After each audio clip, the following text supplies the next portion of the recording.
पेट में गैस हमारे निज़ाम हाज़मा का नॉर्मल हिस्सा है, मगर कुछ अफराद को इसके बाइस मसाइल का सामना होता है। जब आप हवा निगलते हैं तो पेट में गैस बनती है। कुछ गैस आंतों में मौजूद बैक्टीरिया और दीगर जरासीमों की सरगर्मियों के बाइस बनती है।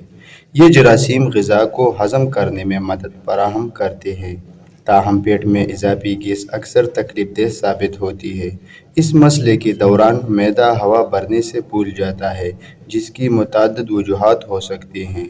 कुछ वजूहात तो काफ़ी हैरानकुन होते हैं, जिनका बहुत कम अफराद को इल्म होता है। हवा निगलना।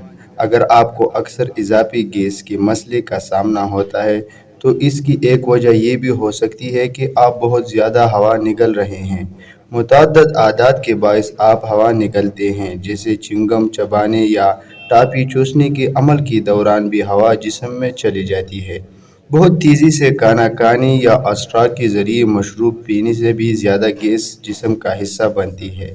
अगर आप फारिग वक्त में चीज़ें चबाने के आदी है, तो इससे भी इजाफी गैस का सामना होता है। Soft drinks. कार्बोनेटेड मशरूबात जैसे सॉफ्ट ड्रिंक्स और सोडा पीने की आदत भी पेट में इजाफी गैस का बाइस बनती है। अगर आप ये मशरूबात पीने के आदी हैं तो गैस के मसले पर हैरान होना नहीं चाहिए। खर्राटे। दिन भर में इजाफी हवा नहीं निकलती तो ऐसा नींद के दौरान भी हो सकता है। अगर आप खर्राटे लेने के आदी है तो रात भर में बहुत ज़्यादा हवा निगल लेते हैं, जिसका नतीजा पेट में गैस की शक्ल में निकलता है। ग़िज़ावी असरात मरतब करती है।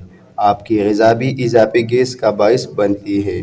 फलियाँ, चने, गोभी, सब्ज़ पत्तियों वाली सब्ज़ियाँ, सालम अनाज और फाइबर सप्लीमेंट्स के इस्तेमाल से भी पेट में इजाफी गैस के मसले का सामना होता है।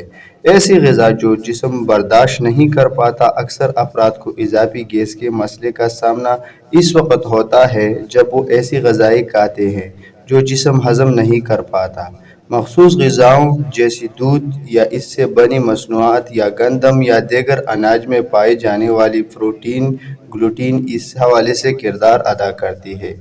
मसनूई मिठास। चीनी की कुछ मुतबादिल या मसनूई मिठास का इस्तेमाल भी पेट में इजाफी गैस के मसले का बाइस बनता है। अगर आप कब्ज़ का शिकार है और ग़िज़ा सुस्त-रवी से आंतों में मुंतकिल हो रही है, तो इससे भी इजाफी गैस के मसले का सामना होता है। जब ग़िज़ा मैदे में ज़्यादा वक्त तक मौजूद रहती है तो जरासीमों को इस पर ज़्यादा देर तक काम करना पड़ता है और इसके नतीजे में गैस की मिक़दार बढ़ जाती है। उम्र बढ़ने के साथ हमारा निज़ाम हाज़मा सुस्त हो जाता है, जिससे भी गैस की मिक़दार बढ़ जाती है।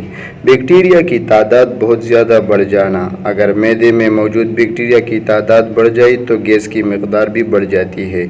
इसका मतलब ये नहीं होता कि आप किसी बीमारी के शिकार हैं जिसके इलाज की ज़रूरत है। ये बैक्टीरिया सेहत के लिए मुफीद होती हैं, जो ग़िज़ा हज़म करने में मदद फराहम करती है। मखसूस अमराज़। इजाफी गैस कुछ अमराज़ जैसे ज़ियादत, आंतों की सोजश या थायराइड अमराज़ की भी एक अलामत होती है, मगर इसका तयन डॉक्टर ही कर सकते हैं।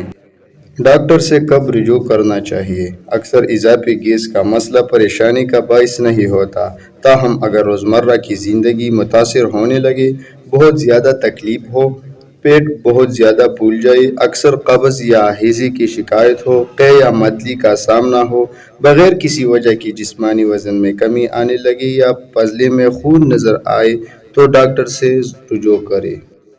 ऐसी मज़ीद और वीडियोज़ देखने के लिए हमारा चैनल ज़रूर सब्सक्राइब करें, हमारा वीडियो लाइक करें और कमेंट्स में ज़रूर बताएं। शुक्रिया।